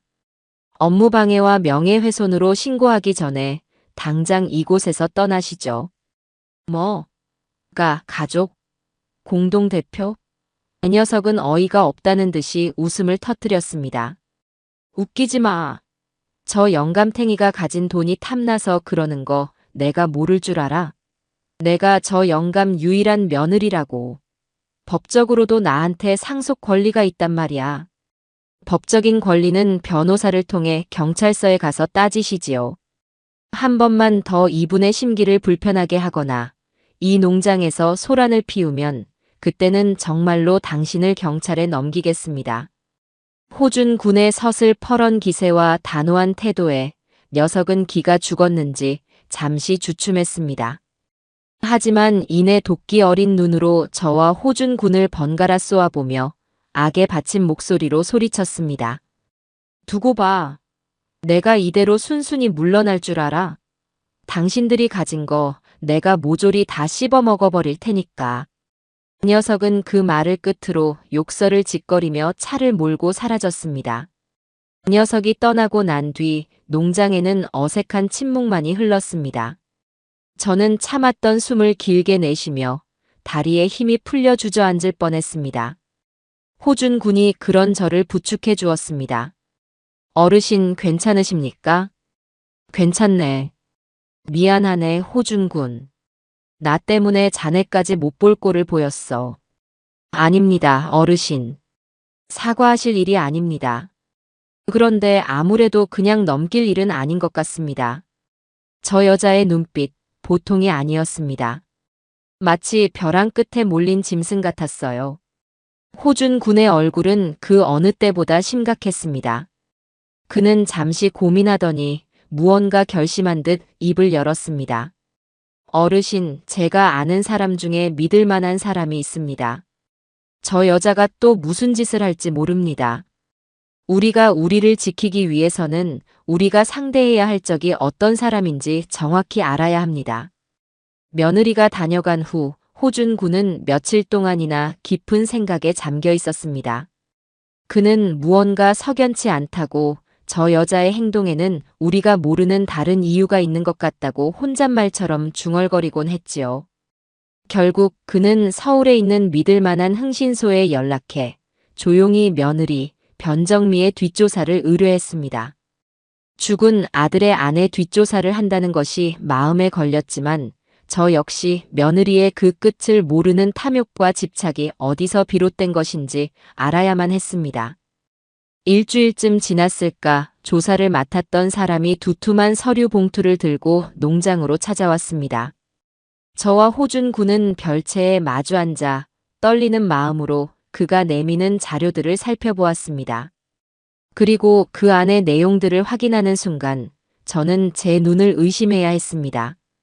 그것은 제 상상을 초월하는 참혹하고 충격적인 진실들이었습니다. 변정미 씨는 지난 몇 년간 상습적으로 불법 도박 사이트를 이용해 왔습니다. 처음에는 소액으로 시작했지만 점점 액수가 커져서 제2금융권은 물론이고 등록되지 않은 사채까지 끌어다 쓴 것으로 보입니다. 이건 변정미 씨의 채무 목록입니다. 조사원이 내민 종이에는 제가 평생 들어보지도 못한 대부업체들의 이름과 함께 눈덩이처럼 불어난 수억 원의 빚 액수가 빽빽하게 적혀 있었습니다. 그리고 이건 고 오진규 씨가 사망하기 3개월 전부터 두 사람이 주고받은 메시지 내역입니다. 조사원은 제게 또 다른 서류 뭉치를 건넸습니다. 거기에는 아들이 세상을 떠나기 몇 달 전부터 며느리가 아들에게 차마 입에 담을 수 없는 폭언과 함께 돈을 요구했던 정황들이 고스란히 담겨 있었습니다. 이번에도 돈 못 구하면 다 같이 죽는 거야. 당신 부모는 연금이라도 있지. 나는 뭐야? 당신이 무능해서 내 인생이 이 모양. 이 꼴이야. 등 아들은 며느리의 빚을 갚아주기 위해 자신의 월급은 물론 퇴직금까지 중간 정산해서 건넸지만 녀석의 탐욕은 밑빠진 독처럼 끝이 없었던 겁니다.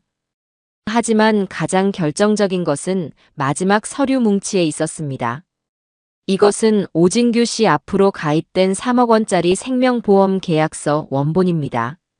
확인해 보시면 계약 당시 수익자가 붙인 오동철로 되어 있습니다. 아드님께서 어르신 몰래 들어놓으신 겁니다. 그런데 오진규 씨가 사망한 직후 변정미 씨가 보험사에 제출한 서류에는 수익자가 배우자 변정미로 변경되어 있습니다. 필적 감정 결과 아드님의 서명은 전부 위조된 것으로 판명되었습니다. 저는 그 글자를 읽는 순간 머리를 거대한 망치로 얻어맞은 듯한 충격에 숨을 쉴 수가 없었습니다. 아들이 제 노후를 위해 저 몰래 보험을 들어놓았다는 사실도 몰랐거니와 그 아들의 마지막 효심과도 같은 마음을 며느리가 서류까지 위조하며 가로챘다는 사실에 피가 거꾸로 솟았습니다. 아들의 죽음이 단순한 심장마비가 아니라 며느리의 끝없는 탐욕과 압박이 만들어낸 사회적 타살이나 다름없었던 겁니다. 진규가 내 아들이 저것 때문에, 저 악마 같은 것 때문에 저는 더 이상 말을 잇지 못하고 어린아이처럼 오열하고 말았습니다.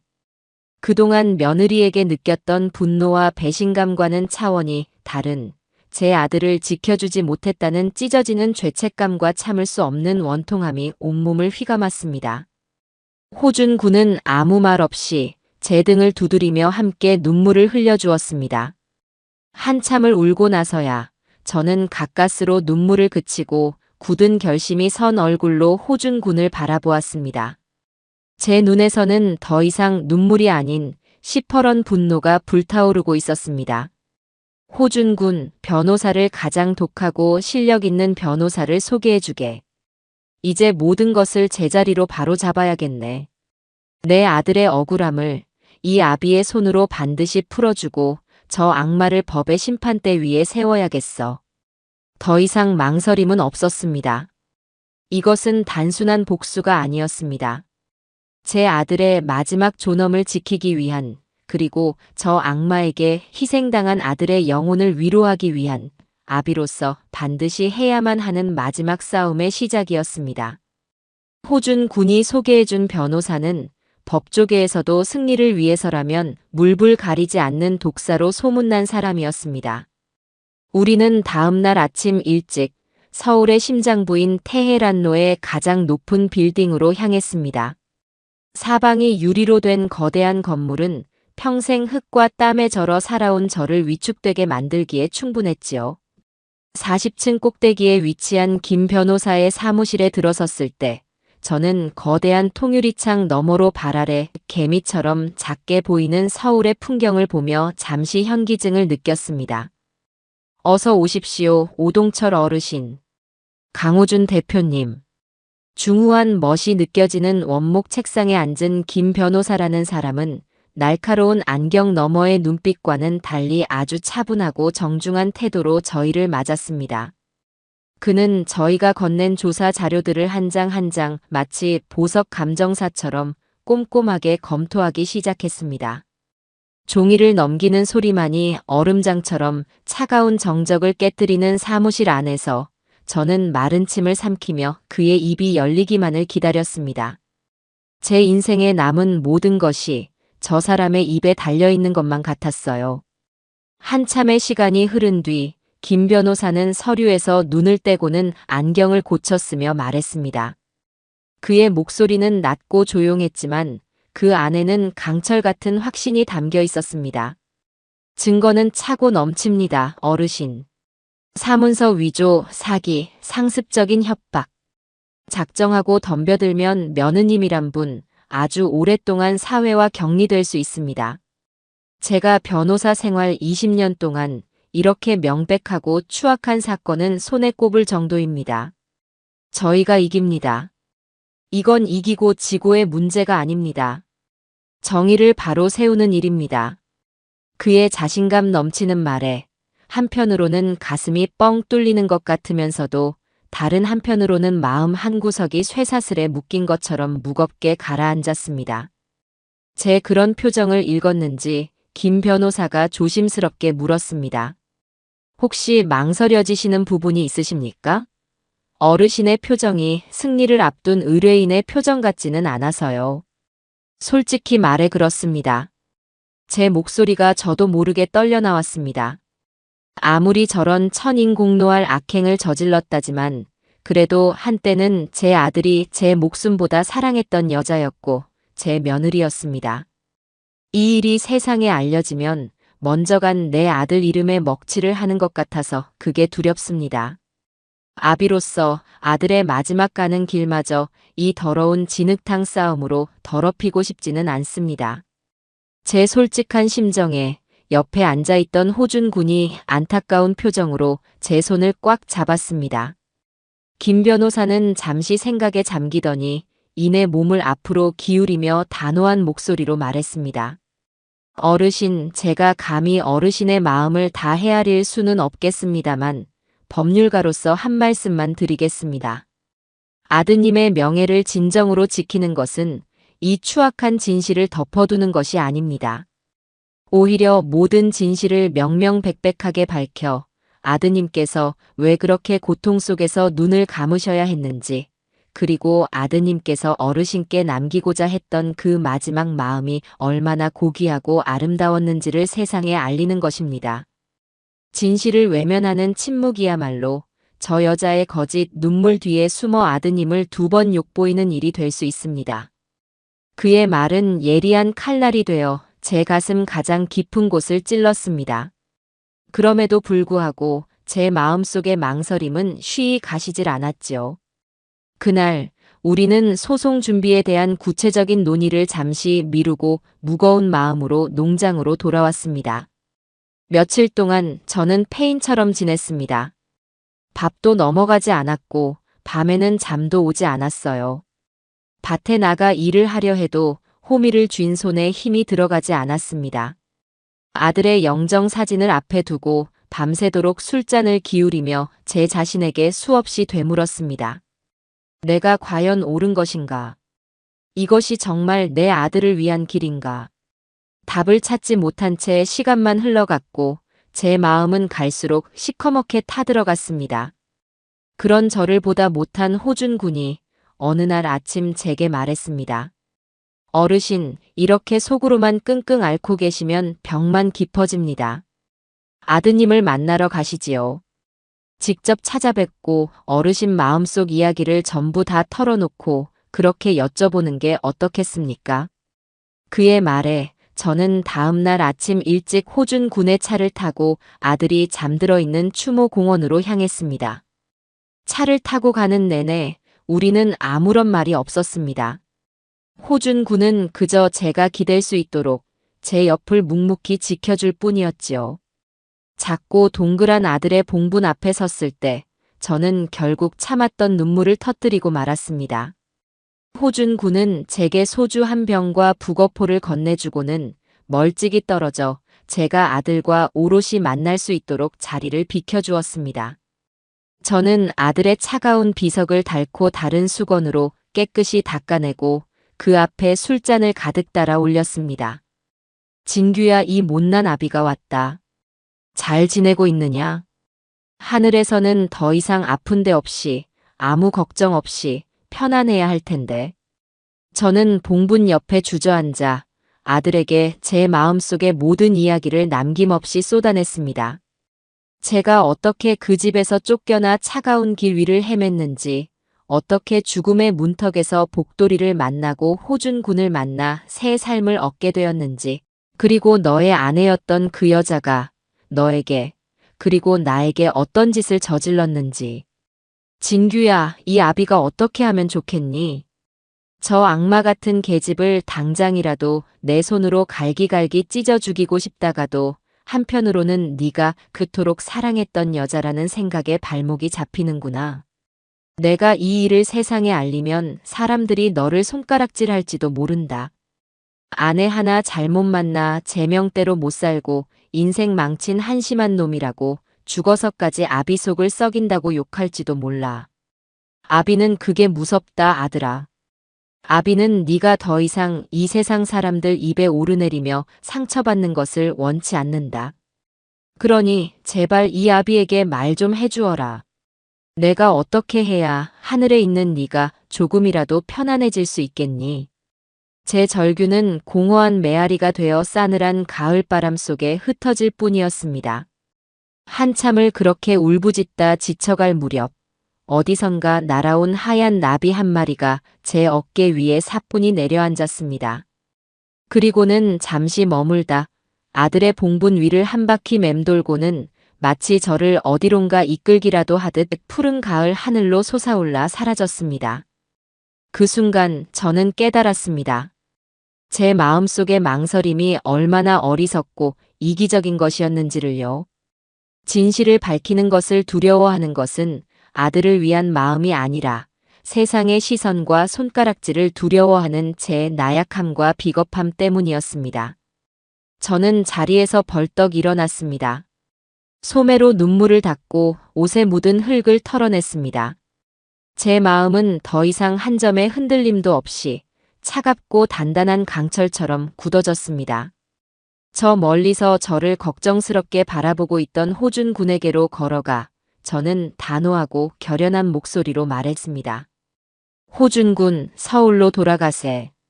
김 변호사에게 이제 모든 것을 시작하자고 전해야겠네. 다음 날 우리는 다시 김 변호사의 사무실을 찾았습니다. 제 얼굴에 서린 굳은 결심을 읽었는지 김 변호사는 아무것도 묻지 않고 조용히 고개를 끄덕였습니다. 그리고는 우리에게 아주 뜻밖의 그러나 더할 나위 없이 통쾌한 계획을 제안했습니다. 어르신 며느님을 상대로 바로 민형사 소송을 거는 것보다 더 확실하고 통쾌한 방법이 있습니다. 어르신께서 원하시는 것이 단순한 법적 승리를 넘어 아드님의 억울함을 풀고 저 여자의 추악한 실체를 만천하에 드러내는 것이라면 말입니다. 그게 무슨 방법입니까? 탐욕에 눈이 먼 사람에게는 더 큰 탐욕을 미끼로 던져 스스로 함정에 빠져 기어 나오게 만드는 것이 가장 효과적인 법입니다. 우리는 저 여자에게 아드님께서 남기신 숨겨진 거액의 유산이 발견되었다고 접근할 겁니다. 김 변호사의 계획은 치밀하고도 대담했습니다. 아들이 생전에 미래가 유망한 바이오 회사의 비상장 주식에 거액을 투자해 놓았는데 그 회사가 최근에 미국 나스닥에 상장되면서 주식 가치가 수십억 원으로 폭등했다는 시나리오였지요.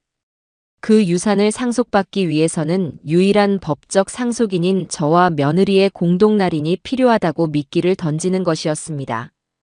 저 여자가 지금 돈 때문에 벼랑 끝에 몰려 있다면, 그리고 어르신께서 정말 큰 돈을 숨겨두고 있다고 믿고 있다면 이 미끼를 절대 외면하지 못할 겁니다. 오히려 자신의 상상이 현실이 되었다고 기뻐하며 달려들겠지요. 그리고 자신의 탐욕을 채우기 위해 제 발로 변호사 사무실에 걸어 들어오는 순간 우리는 모든 증거를 들이밀고 경찰과 함께 그녀를 맞이하는 겁니다. 법정에서 지루한 진실 공방을 벌이는 것보다 훨씬 더 극적이고 완벽한 심판의 순간이 될 겁니다. 김 변호사의 말에 저와 호준 군은 잠시 숨을 죽였습니다. 이것은 단순한 소송이 아니었습니다. 제 아들의 이름으로 아들의 마지막을 더럽힌 저 악마에게 내리는 서늘하고도 통쾌한 심판이었습니다. 저는 김 변호사의 계획에 동의했습니다. 작전은 즉시 실행되었습니다. 김 변호사는 며느리 변정미에게 내용 증명과 함께 직접 전화를 걸었습니다. 저는 옆방에서 스피커폰을 통해 숨을 죽이고 그 통화 내용을 모두 듣고 있었지요. 김 변호사의 목소리는 한치의 흔들림도 없이 전문적이고 설득력이 있었습니다. 변정미 씨 되십니까? 저는 고 오진규 씨의 유산 상속 관련 법률 대리인 김 변호사라고 합니다. 다름이 아니라 고인께서 생전에 투자해 두신 비상장 주식이 최근 상장되면서 상당한 규모의 상속 재산이 추가로 발견되어 연락드렸습니다. 수화기 너머로 잠시 침묵이 흘렀습니다. 그 녀석이 제 말의 진위를 파악하려는 듯 거친 숨을 고르는 소리가 들려왔지요. 그게 무슨 소리예요? 진규 씨가 주식 투자를 했다고요? 나는 금시초문인데요. 그리고 그게 얼마짜리인데요? 정확한 금액은 상속 절차가 완료되어야 확정되겠지만 현재 미국 증시 기준으로 추산 가치는 약 20억 원에 달합니다. 법적 상속 지분에 따라 배우자이신 변정미 씨와 부친이신 오동철 어르신께서 나누어 상속받게 되실 겁니다. 다만 이 주식을 현금화하고 상속 절차를 진행하기 위해서는 두 분의 공동 날인이 반드시 필요합니다. 20억이라는 말에 녀석의 목소리가 흥분으로 가늘게 떨리며 한 톤 높아졌습니다. 이 20억이요? 변호사님, 그거 정말이에요? 그럼 제가 받을 수 있는 돈이 10억이 넘는다는 거네요. 세상에. 법적으로는 그렇습니다. 그러니 양측의 상속 절차 협의를 위해 저희 사무실로 한번 방문해 주셔야겠습니다. 날짜는 언제가 편하십니까? 그 녀석은 일말의 의심도 없이 당장 내일이라도 찾아오겠다며 푼수처럼 웃어댔습니다. 전화를 끊고 김 변호사는 저를 보며 득의양양한 미소를 지으며 말했습니다. 미끼를 아주 단단히 물었습니다, 어르신. 이제 월척을 낚아 올릴 일만 남았습니다. 약속한 날이 되자 저는 호준 군과 함께 약속 시간보다 1시간이나 일찍 김 변호사의 사무실에 도착했습니다. 사무실 한쪽 상담실에는 이미 사복을 입은 경찰관 두 분이 대기하고 있었지요. 제 심장은 쿵쾅거리며 세차게 뛰기 시작했습니다. 이것이 과연 옳은 일인지 마지막 순간까지도 마음속에서 갈등이 일었지만 피눈물을 흘리고 있을 아들의 얼굴을 떠올리며 마음을 다잡았습니다. 약속 시간 정각 사무실 문이 열리며 며느리 변정미가 모습을 드러냈습니다. 그 녀석은 머리부터 발끝까지 누가 봐도 값비싼 명품으로 치장하고 마치 개선 장군이라도 된 것처럼 의기양양한 표정으로 사무실 안으로 들어섰습니다.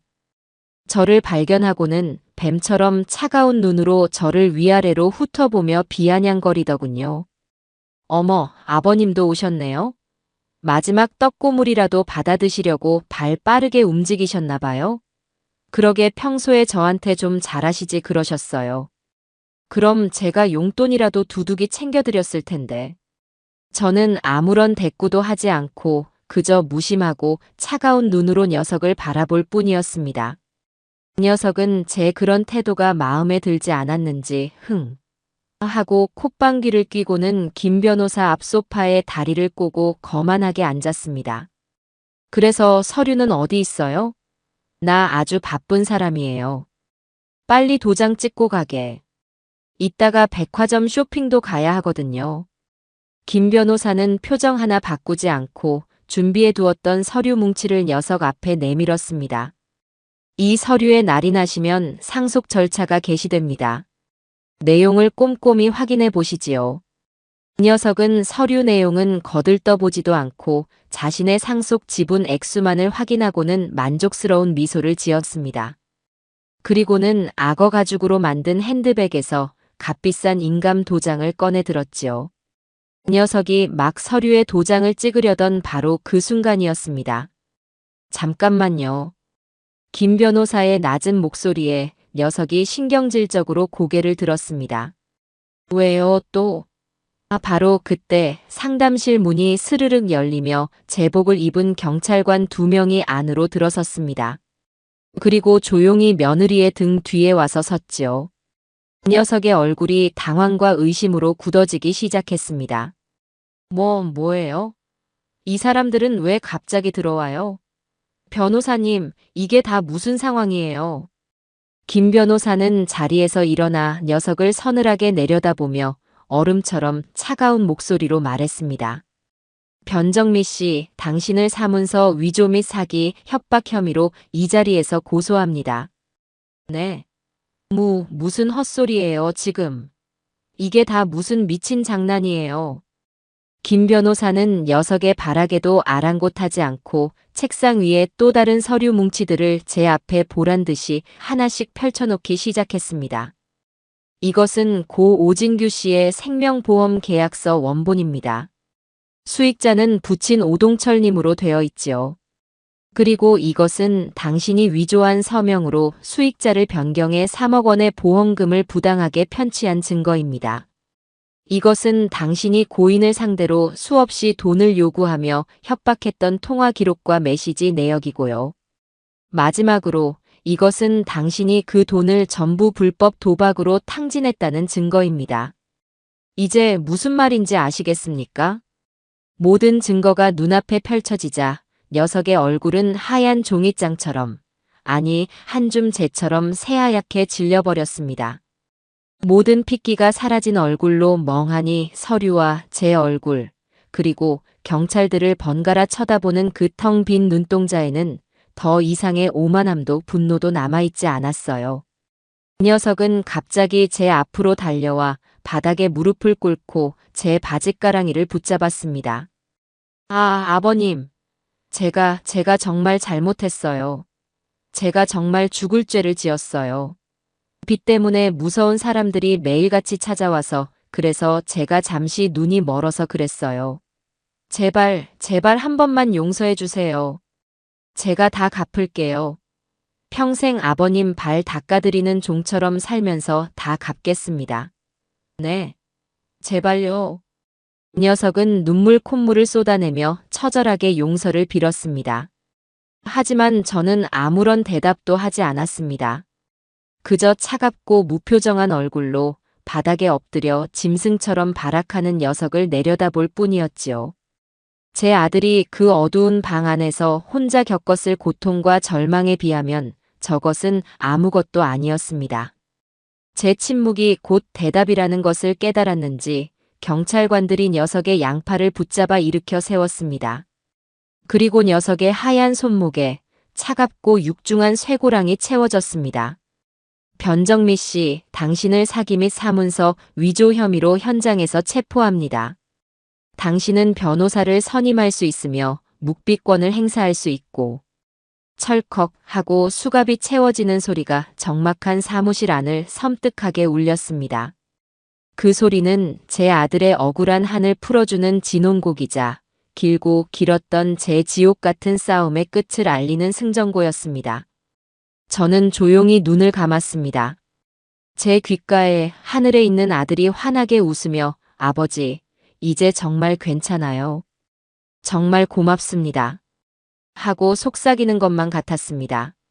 며느리, 아니 변정민은 결국 사기 및 문서 위조, 협박 등의 혐의로 징역 7년이라는 무거운 형을 선고받았습니다.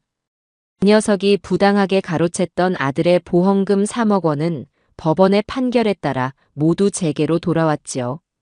제 평생 만져본 적도 없는 거액이 찍힌 통장을 받아들었을 때 저는 기쁨보다는 이루 말할 수 없는 슬픔과 허망함을 느꼈습니다. 이것은 단순한 돈이 아니었습니다. 제 아들의 목숨값이자 이 못난 아비를 위해 남긴 아들의 마지막 효심이었습니다. 저는 그 돈을 저를 위해 단 한 푼도 쓰고 싶지 않았습니다.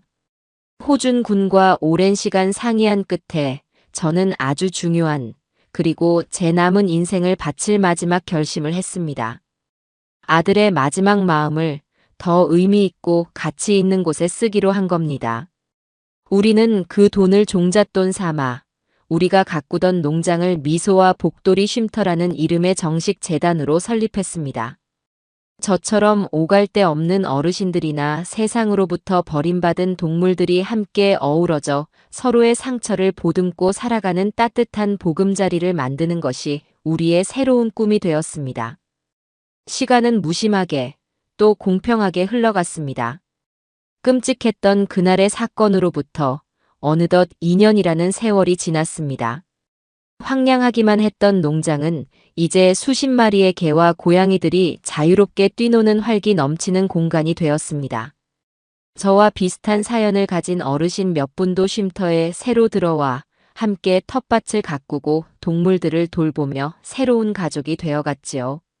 어느덧 해가 뉘엿뉘엿 넘어가는 저녁, 저는 쉼터의 낡은 평상을 대신해 새로 지은 널찍한 툇마루에 앉아 호준군과 함께 붉게 물들어가는 노을을 바라봅니다.